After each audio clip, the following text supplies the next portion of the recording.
қазір Орталық Азияда 5 президенттің көзқарасы, былайша айтқанда 5 мемлекеттің ел басшыларының көзқарасы бірге қарап, бір жаққа қарап тұр. Яғни олардың барлығы аймақтық тұрғыдан әріптестікті тереңдету керек екенін түсініп отыр.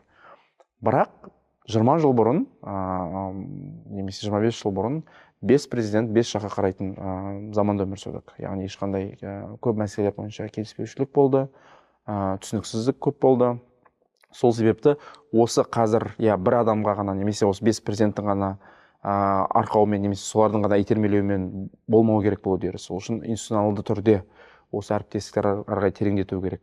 Тұрақты институттар жұмыс жасау керек. Яғни ертең президенттер ауысқан жағдайда, орнына жаңа адамдар келген кезде, ол адамдар өздерінің мүмкін көзқарастарын басқаша көзқарас болса егер өзгертіп басқа жаққа бұрып кетпес үшін бір тұрақты институттар болса, сол келісімдер бола ма, немесе көп жақты, екі жақты, немесе тұрақты органдар болуы мүмкін. Солар тереңдеткен жағдайда, президенттер ауысып отырған жағдайда жұмыс жалғасуы мүмкін. Сол себепті мен ойымша сол бағытта қазір енді ол айтылып жүр, қаншалықты оны іс жүзінде жүзеге асыру қиын, оңай екенін айту қиын, өйткені жаңа айтқандай біраз мәселелер шешілді, бірақ келіспеушіліктер әлі де бар.